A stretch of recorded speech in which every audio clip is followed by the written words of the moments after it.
शांति। ऊंचते ऊंच पद पाना है तो याद की यात्रा में मस्त रहो। यही है रूहानी फांसी। बुद्धि अपने घर में लटकी रहे।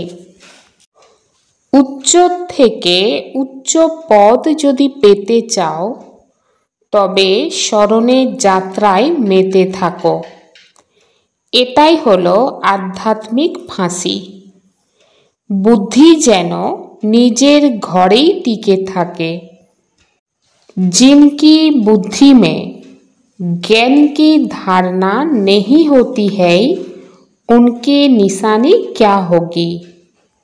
जार बुद्धिते ज्ञानेर धारण হয় না तार लक्षण केमन हबे। वह छोटी छोटी बातों में नाराज होते रहेंगे। जिसकी बुद्धि में जितना ज्ञान धारण होगा उतनी उसे खुशी रहेगी। से छोटो छोटो ব্যাপারে असंतुष्ट থাকবে अर्थात नाराज থাকবে। যার বুদ্ধিতে যত জ্ঞানের ধারণা হবে সে তত খুশিতে থাকবে। বুদ্ধিতে যদি জ্ঞান থাকে যে এখন এই দুনিয়ার অধঃপতন হবে এবং এতে কারোর ক্ষতি হবে না, তাহলে কখনোই অসন্তুষ্ট হবে না, সর্বদাই খুশিতে থাকবে। আমাদের পিতা অর্থাৎ পরমাত্মা বাবা নিজে বসে আত্মারূপী বাচ্চাদেরকে বোঝাচ্ছেন।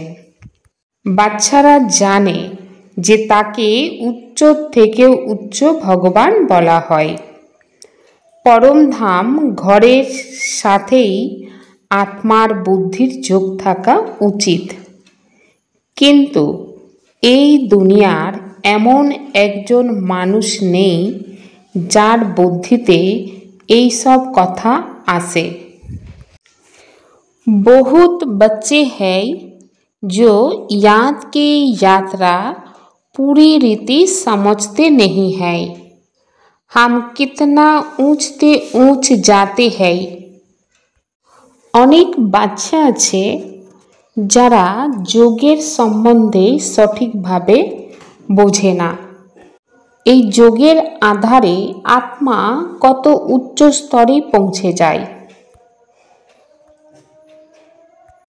এই পাঁচ তত্ত্ব এখানেই আছে। পাঁচ তত্ত্ব অর্থাৎ জল, আলো, বাতাস, আকাশ, মাটি।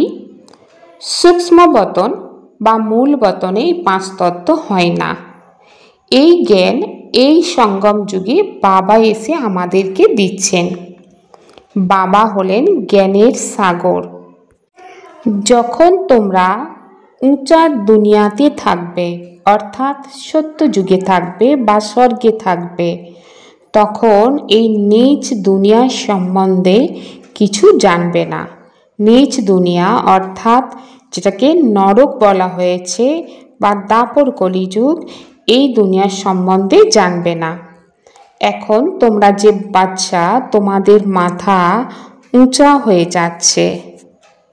এই সময় যারা নিচের দুনিয়াতে আছে তারাও আবার উঁচা দুনিয়ার সম্বন্ধে কিছুই জানে না।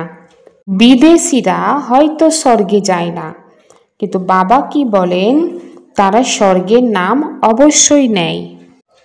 তোমরা বাচ্চারা জানো এটা হচ্ছে পতিত দুনিয়া, আর এই পতিত দুনিয়ার কারণে মানব এখানে দুঃখ কষ্ট পায়। তার কারণে চিল্লাতে থাকে, হে পতিত পাবন এসো, এসে আমাকে পাবন বানাও। বাবা বলেন প্রতিটা 5000 বছর পরেই এই হিস্ট্রি রিপিট হতে থাকে, অর্থাৎ পুরানো থেকে নূতন তৈরি হয়। আর সেই কারণে আমাকে এই দুনিয়াতে আসতে হয়। गॉड फादरली यूनिवर्सिटी में तुम पढ़ रहे हो। ঈশ্বরীয় বিশ্ববিদ্যালয়ে তোমরা পড়াশোনা করছো। তো তাহলে তোমাদের মধ্যে কতখানি নেশা বা রুচি থাকতে হবে। এমন নয় যখন এই ইউনিভার্সিটি বা বিশ্ববিদ্যালয়ে পড়াশোনা করবে তখন নেশা থাকবে, আর ঘরে যখন যাবে তখন সেই নেশা নেমে যাবে, তা কিন্তু নয়। ঘরেও যেমন নেশা থাকতে হবে। तुम्हें बुद्धि से सब कुछ भूलना है। जिन बातों में टाइम वेस्ट होता है वह सुनने सुनाने की दरकार नहीं है।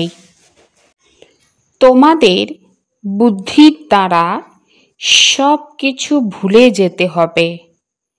যেসব বিষয়ে সময় নষ্ট হয় সেগুলো শোনার এবং শোনানোর दरकार नहीं। पढ़ाई के समय बुद्धि योग एक बाप से लगा रहे। कहाँ भी बुद्धि भटकनी नहीं चाहिए। निराकार बाप हमें पढ़ा रहे हैं, इस नशा में रहना है।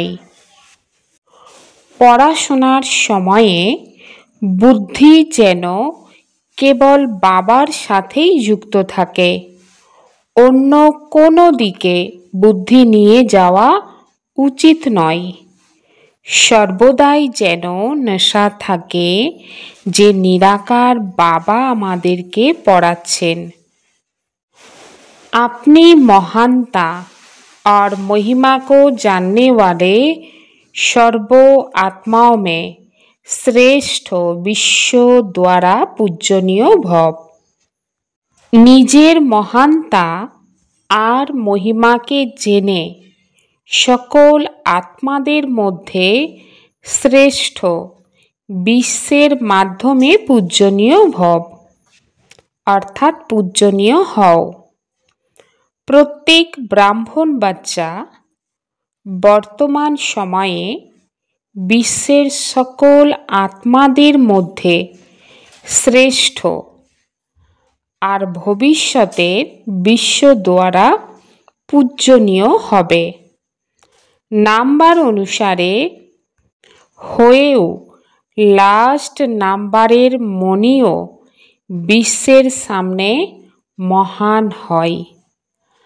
आज पर्यन्त भक्त आत्मारा लास्ट नाम्बारेर मणिकेও चोखेर उपरे राखे, केनना सकल बाच्चारा हलो बाप दादार नयनेर मणि। केनना सकल बाच्चारा हलो बाप दादार नयनेर मणि, नूरेर रतन। जे एकबारेर जन्य मनेर द्वारा सत्य हृदय दिए निजेके बाबार बाच्चा निश्चय करेछे, डायरेक्ट बाबार बाच्चा हयेछे, से महान बा पूज्य होवार लटारी बा बरदान पेयेई जाय। स्थिति सदा खजाना दिए सम्पन्न और सन्तुष्ट थाकले परिस्थितिगुली परिवर्तन हये जाय। अशरीरी बा विदेही स्थितिर अभ्यास। बाप दादा यदि हठात् डायरेक्शन देन जे एई शरीररूपी घर के छेड़े देह अभिमानेर स्थिति के छेड़े देही अभिमानी हये जाओ, एई दुनियार थेके ऊर्ध्वे निजेदेर सुइट होमे चले जाओ, ताहले जेते पारबे कि? अर्थात निजेके चेकिंग करते हबे। युद्धस्थले युद्ध करते करते समय अपव्यय करछो ना तो? अशरीरी हওয়ার জন্য যদি যুদ্ধ করতেই সময় চলে যায় তো অন্তিম পরীক্ষায় মার্কস বা কোনো ডিভিশন আসবে, अर्थात कत नाम्बार বা কোন ডিভিশনে আসবে তুমি। তো অন্তিম সময়ে যুদ্ধ করতে করতে সময় পার করলে চলবে না।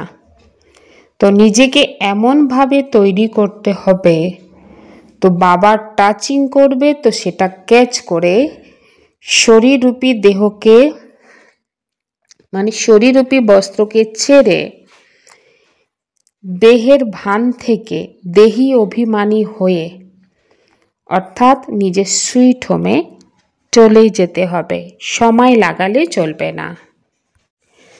আর বাবা বলেন যে নিজের তুলনা বারবার অন্যের সঙ্গে করলে নিজের বাস্তবিক পরিচয় সম্পূর্ণ শেষ হয়ে যায় আর আমরা দুঃখী হয়ে যাই।